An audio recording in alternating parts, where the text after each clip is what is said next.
سرکار علیہ الصلوۃ والسلام کی 9 بیویاں ہیں، اور ہر ایک کو یہ اذن عام ہے، یہ اجازت عام ہے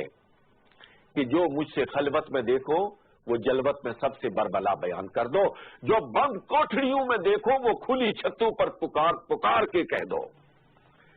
اس لیے کہ ان کی زندگی لوگوں کے لیے نمونہ عمل تھا، ان کی زندگی لوگوں کے لیے رہبری کا سامان تھا۔ ناظرین و سامعین محترم، آدمی دنیا والوں کے سامنے ہیروشپ اختیار کر سکتا ہے، ہیرو بن سکتا ہے لوگوں کی نظروں میں، لیکن اپنے گھر کا ہیرو ہونا، اپنے گھر کا ہیرو ہونا بہت مشکل کام ہے۔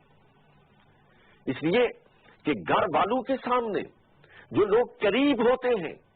ان کے سامنے آپ کی زندگی کا ہر مخفی پہلو ہوتا ہے، اور سب سے زیادہ آپ کی رازدار آپ کی بیوی ہوتی، آپ کی زوجہ ہوتی ہے۔ لیکن قربان جائیے، غور کیجئے اپنے پیغمبر کی عظمت پر، اور عالم تصور میں ان کے قدموں کے بوسے لیجئے کہ آپ پر سب سے پہلے ایمان لانے والی آپ کی زوجہ محترمہ ہیں، جنہوں نے آپ کی زندگی کے ہر پہلو کو دیکھا تھا، جو آپ کی خلوت سے بھی واقف تھی، جو آپ کی جلوت سے بھی واقف تھی، اور ذرہ برابر تعامل نہیں کیا۔ جب سرکار علیہ الصلوۃ والسلام نے غار حرا کی خلوت کی کہانی ان کے سامنے بیان کی تو پکار اٹھی کہ یہ تو وہی ناموس ہے، یہ تو وہی فرشتہ ہے جو عیسیٰ اور موسیٰ کے پاس آیا کرتا تھا۔ اور پھر انہوں نے سرکار کی جو صفات بیان کی ہیں، آدمی عظمت مصطفیٰ اور خلق مصطفیٰ پر قربان ہو جاتا ہے۔ پھر آپ خود غور کیجئے،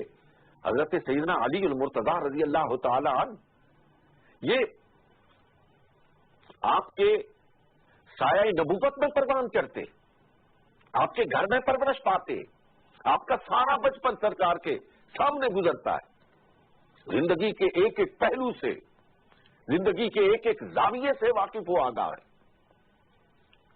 لیکن جو ہی سرکار علیہ الصلوۃ والسلام نے اعلان نبوت کیا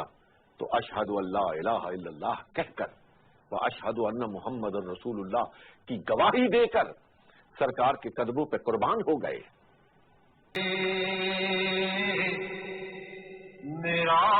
پیغمبر عظیم تر ہے،